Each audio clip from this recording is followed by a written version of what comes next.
Hey everybody, Darren Yankee with Echo Y Farms. Today we're going to talk a little bit about genetics and the importance of creating an animal that fits your environment and your system.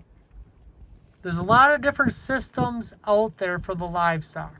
There's your grazing systems, your confinement systems, your summer grazing systems, your winter grazing systems.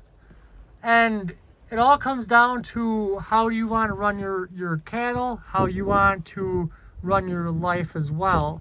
If you're in a confinement system, you're working for the cattle, you're always tending to them. In our system here, where we are grazing for the whole year, we have very little time invested in these livestock. They're out here grazing away, foraging for their own food, so we're not making hay for them. We're saving ourselves a lot of time. Time is a very valuable asset. But it all comes down to having the right animal to fit the bill. We do have a 20% protein tub available to the cattle at all times out here during the winter months to make sure they get enough protein into them. But we cull heavy, so if we have any open cows, we cull them out. If we have cows that look a little on the thin side, we cull them out. We're trying to create a herd that fits what we're doing in our environment. And what we want to be doing is grazing for as much of the year as possible, feeding as little hay as possible. It's February 1st today, and so far here in southern Wisconsin, we've fed 17 bales of hay, that's a 4x5 round bale, to this group of 70 plus cows.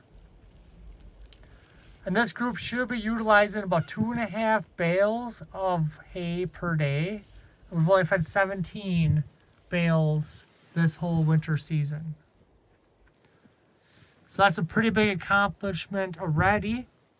It does take a lot of acres to accomplish what we are doing. We are figuring 2.5 acres per head for a 6-month period. During the dormant season, I'm classifying to be 6 months, and I'm figuring 2.5 acres per head of these cows. Our cows are around that 1,000-pound mark, a little lighter maybe at times. But we're raising our bulls out here grazing with the cows, because ideally that's the type of animal we want to have, something that makes it out here grazing just like these cows are through the winter months. So the bull calves, they come out, they graze with the cows. When springtime comes around, the bulls that don't look like they're going to make good bulls, at that point in time, will get banded and sold as steers. And we'll keep the best of the best bull calves. That's one way we are selecting for our environment, for our winter grazing scenario that we want to do. Here's our one mature bull that we have in with the cows. Right in front of us there.